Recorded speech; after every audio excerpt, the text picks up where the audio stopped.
Bismillahirrahmanirrahim. Assalamualaikum warahmatullahi wabarakatuh. Alhamdulillahirabbil alamin. Walladzi arsala rasulahu bil huda wa dinil haqq liyudhhirahu 'alad dini kulli. Wa kafaa billahi shahida. Wa asyhadu an la ilaha illallah wahdahu la syarika lah. Wa asyhadu anna Muhammadan abduhu wa rasuluh. Allahumma shalli ala Muhammad wa ala alihi wa ashabihi wa man tabi'ahum bi ihsanin ila yaumiddin. Ya ayyuhalladzina amanu taqullaha haqqa tuqatih wa la tamutunna illa wa antum muslimun wa ba'du. Fa inna asdaqal hadisi kitabullah wa khairal hadyi hadi Muhammadin sallallahu alaihi wasallam. Syarrul umuri muhdatsatuha fa inna kulla muhdatsatin bid'ah wa kulla bid'atin dhalalah kulla dhalalatin finnar. Ayolah ikhwah akramana subhanahu wa ta'ala. Insyaallah kita masuk hadis yang ke-270 dari 1000 hadis hafalan.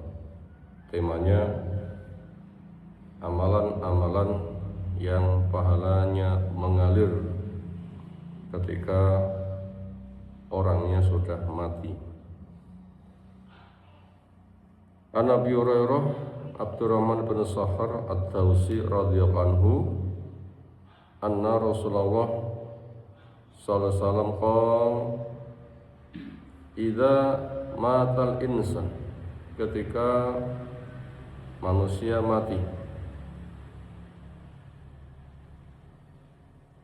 in qata'a anhu, akhirnya putus darinya amaluhu, amalnya, karena sudah tidak bisa beramal, otomatis pahalanya putus. Illa min salasatin, kecuali dari tiga bukan pembatasan, tapi tiga itu pokok permasalahan. Ketika diambil contoh dari tiga itu, masing-masing akan banyak contoh. Apa tiga yang pokok itu? Pertama, illa min shadaqatin jariyatin, kecuali dari sedekah yang mengalir. Orang bersedekah ketika mati, sedekahnya masih dimanfaatkan oleh generasi berikut dan berikutnya. Yang kedua, au ilmin yuntafa'u bih, atau ilmu yang diambil manfaat dengannya. Orang yang punya ilmu mengamalkannya, menyampaikannya. Ketika orangnya mati, ilmu yang disampaikan dipeloporkannya, itu ada orang berikutnya yang masih melanjutkan mengamalkan amal itu mengalir. Yang ketiga, awwalatin sholihin yad'ullah, atau anak yang soleh yang dia berdoa, beribadah ikhlas, sehingga benar diterima di sisi Allah Ta'ala. Walaupun orang tuanya mati, anaknya soleh, beramal benar, diterima, berpahala, maka si anak dapat pahala karena amalnya. Sejumlah pahala itu juga untuk orang tuanya, karena memang anak milik orang tuanya. Maka semakin banyak anak, maka semakin deras alirannya, yang nanti akan turun cucu, turun buyut, sementara mereka bermata rantai di dalam nasabnya, di dalam kesolehan, semakin besar alirannya. Rawah Muslim, meriwayatkannya Imam Muslim rahimahullahu ta'ala. Ayo ikhwah, apa saja pelajaran yang bisa kita ambil dari hadis di atas? Pertama, besarnya fadilah Allah yang diberikan kepada hambanya di tengah kondisi lemahnya manusia. Artinya ketika orang mendapatkan hasil semata dari amalnya, itu hasilnya kecil. Besar itu karena fadilah dari Allah, sebagaimana dipesankan oleh Nabi SAW, inna ahadakum la yudkhilahu amalul jannah, sesungguhnya seseorang dari kamu bila semata hanya dengan amalnya belum memasukkan ke surga. Di antara sebabnya adalah karena kecilnya amal. Beratnya neraka, amal belum tentu bisa memadamkan neraka, apalagi menebus mahalnya surga. Ketika mereka menanyakan apakah engkau juga belum, jawabannya sama. Penyelesaiannya menggunakan perkecualian, yaitu illa ayataghammadaniyallahu, kecuali apabila Allah berkenan mencurahkan bifadlihi, dengan karunia-Nya, au bimaghfirati, atau karena ampunannya, au birahmati, atau karena rahmatnya. Itu tadi bacaan pertama, besarnya fadilah Allah di tengah kondisi lemah kecilnya amal makhluk, yang itu tidak akan bisa mencukupi amalnya, cukup itu karena fadilah dari Allah. Ini pelajaran pertama. Yang kedua, supaya manusia ketika menyukurinya akan fadilah Allah tersebut dengan menyiapkan amalan yang nanti akan diberikan fadilah, menyiapkan amalan nanti diberikan rahmat, menyiapkan amalan nanti diberikan ampunan. Jadi berpikirnya, kalau amalku nggak cukup, cukup itu karena rahmat Allah, cukup itu karena fadilah Allah, cukup itu karena ampunan Allah.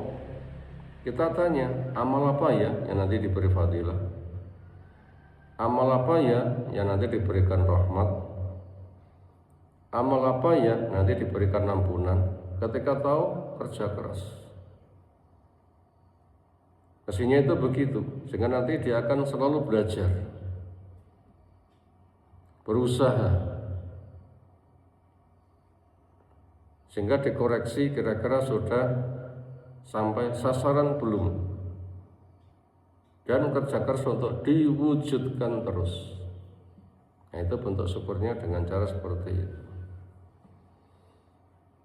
Kemudian yang ketiga, kita butuh mewaspadai orang sibuk amal tetapi mati selesai. Kita butuh waspada kepada amalan ketika mati selesai. Artinya jangan sampai potensinya habis untuk amalan, mati tidak mengalir. Apa amalan ketika masih hidup, masih bisa berkarya, itu masih bisa dapat manfaat, tapi ketika mati cudel, gak ada kelanjutannya. Kita wajib waspada. Apa itu? Yaitu pemikiran kelompok dahriyah. Pemikiran hidup itu hanya sekali di dunia, nggak ada kelanjutan berikutnya, makanya dia tidak menyiapkan langkah-langkah berikutnya. Apa ada? Ada orang yang semata hanya bertumbuh dengan akal saja, karena akal belum bisa menjangkau alam kubur, padang mahsyar, surga neraka. Sementara adanya alam kubur, padang mahsyar, surga neraka diragukan, lalu dicek dengan akal, belum mendapatkan hasil, dianggap tidak ada, sehingga yang ia kerjakan adalah hanya yang sedang dijalani, nanti tidak ada berikutnya. Itu namanya kelompok dahriyah. Makanya orang seperti itu nanti ketika beramal dapat manfaat selama masih hidup dan beramal, bila mati gak ada kelanjutan. Untuk tipe ini Allah telah jelaskan dengan Allah mengungkapkan pemikiran mereka. Amal hayatu illa hayatuna dunya namutu wa nahya wa ma yuhlikuna illa dahr wa ma lahum bidzalika min ilmin inhum illa yadhunnun aw kama qala ta'ala. Enggak ada kehidupan kecuali hanya sekali saja di dunia. Di situ hidup, di situ mati. Enggak ada menyebabkan dosa kecuali masa. Mereka ngomong kayak begitu tidak ada ilmunya, itu hanya menduga semata keterbatasan akal. Maka orang yang seperti itu nggak ada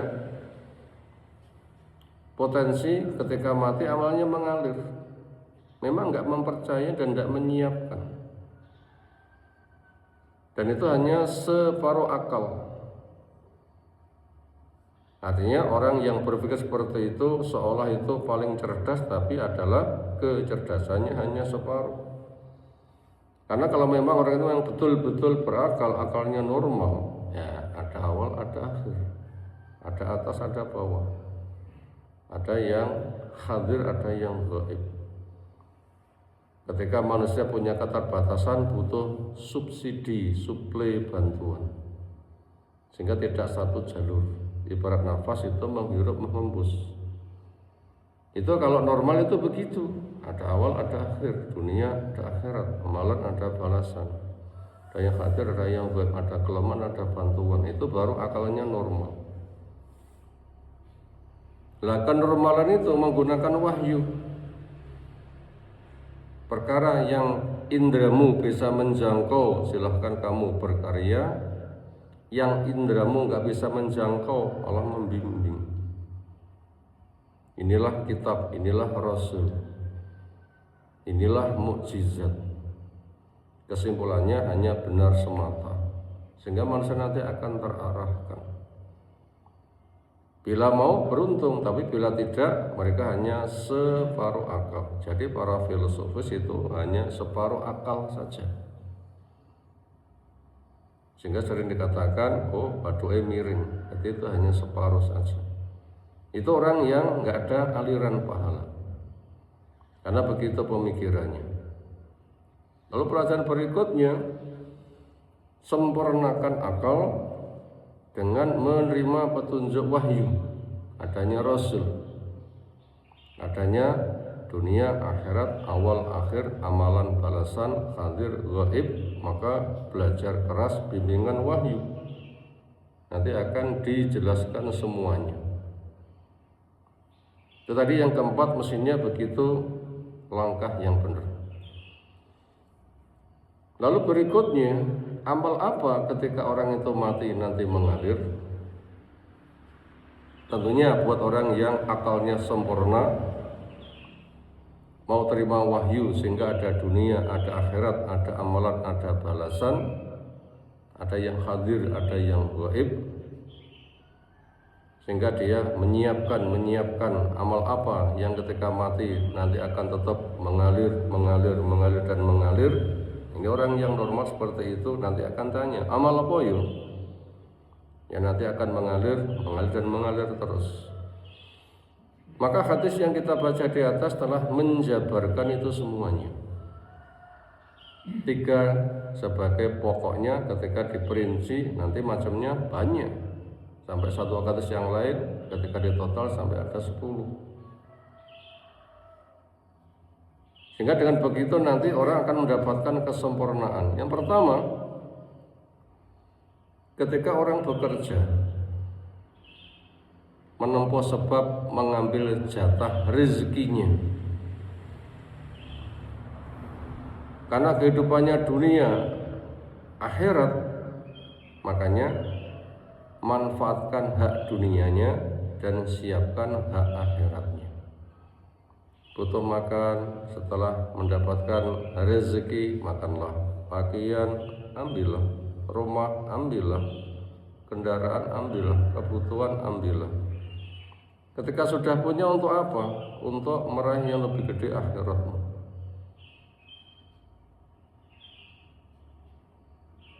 Makanya amal yang mengalir nanti akan ia siapkan. Bagaimana hartaku ketika mati nanti akan mengalir, sehingga akan saya serahkan semisal wakaf, derma, sumbangsih apa yang penggunakannya terus ketika mati nanti digunakan untuk masjid, sarana pendidikan, atau apa yang di situ memang hak. Makanya ketika dia itu kaya raya, masjidnya tak kayak ini walaupun 7 miliar tak danai dewi, sehingga bentuk masjid itu nanti akan selalu cocok dengan arsitek bangunan dari masa ke masa, sehingga tidak akan dirubah-rubah, sehingga akan selalu berfungsi. Maka ketika dia mati, masjidnya masih dipakai, ngalir terus, apalagi bisa menampung ratusan ribuan bahkan puluhan ribu. Berapa nanti pahala yang mengalir? Nah, silakan bekerja keras untuk kepentingan itu. Nanti manzinya akan betul-betul bermanfaat, bukan semata mengejar dunia. Demikian juga berkaitan masalah ilmu, itu bagaimana dia mempelajari petunjuk Allah, mengamalkannya, dan mengajarkan, memberikan kepeloporan, sehingga ketika dia itu mati, kepeloporannya ada yang melanjutkan ilmu yang diajarkan, ada yang terus mengamalkan. Ketika mampu silahkan, ketika enggak mampu bergabunglah kepada orang yang berkecimpung di bidang keilmuan, sehingga ketika punya keterbatasan, luaskan dengan harapan, andaikan saya punya mampu semisal dia, akan berbuat, kepeloporannya luar biasa, apa yang diajarkannya luar biasa, saya suka, andaikan mampu saya akan begitu. Betul-betul mendukungnya, memakmurkannya,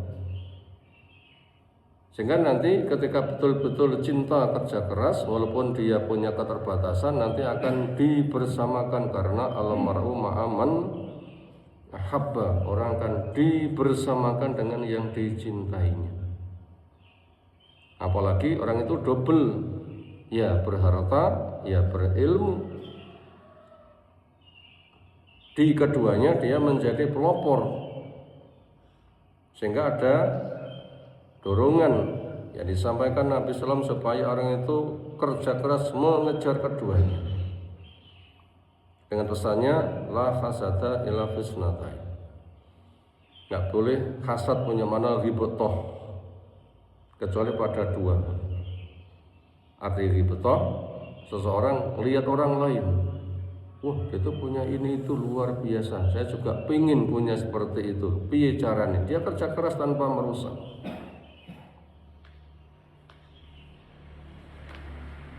Apa dua hal itu? Pertama, dia diberikan harta yang melimpah, tapi nggak ada yang mampir di rumah, semuanya mengalir untuk kemaslahatan yang berkelanjutan.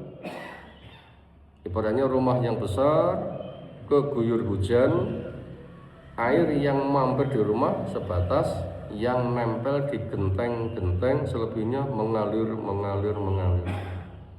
Ini yang dimiliki Nabi SAW, dapat harta buahnya 3 hari habis, langsung disalurkan. Kapan ya saya bisa seperti itu, sehingga nanti saya bisa bebas dari hisab harta bertumpuk, karena hartaku langsung saya salurkan kepada yang berhak menerima. Mau ingin seperti itu silahkan. Yang kedua, punya ilmu, mengamalkan dan selalu mengajarkannya, sehingga yang diajari muridnya sana, lek perlu sandunya muridnya dia, sehingga ketika dia mati akan selalu ada yang melanjutkan. Akhirnya dia tulis kitab-kitab atau apa yang bisa diabadikan, video-video, sehingga nanti akan bisa disebar, sehingga yang dapat manfaat nanti akan meluas. Wah, kapan saya bisa seperti itu? Ketika nggak mampu, aku pengen. Nanti akan disusulkan. Sehingga ketika dia mati nanti akan selalu mengalir. Nah, ini penting sekali. Kemudian yang ketiga, anak soleh yang dia berdoa ikhlas diterima oleh Allah Ta'ala. Ketika mati punya anak soleh, punya cucu yang soleh-soleh, sementara diajari di dalam ketaatan, sebagaimana Allah menjelaskan, alladzina amanu wattaba'athum dzurriyyatuhum biiman alhaqna bihim dzurriyyatahum wa ma alatnahum min amal min syai' kullu imrin bima kasaba rahim. Orang tua yang beriman ditindaklanjuti oleh anak turun juga iman, nanti akan disusulkan tanpa dikurangi. Misalnya orang beramal dapat 1 miliar, anaknya rolas masing-masing 1 miliar, berarti rolas miliar, orang tuanya itu 13 miliar.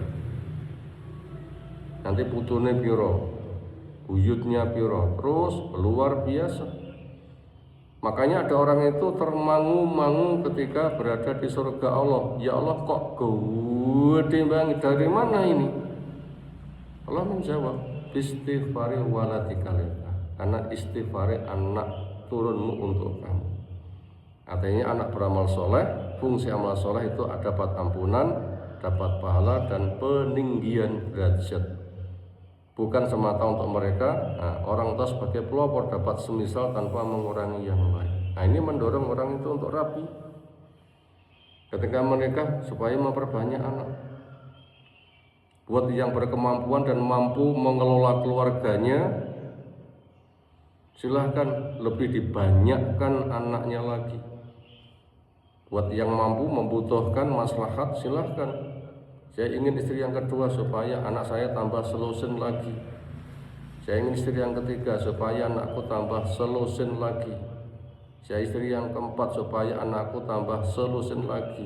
Memang programnya itu untuk mengalirkan pahala, silahkan. Bila memang mampu, butuh dan maslahat, dan mampu mengelola keluarganya, nggak ada yang jadi korban.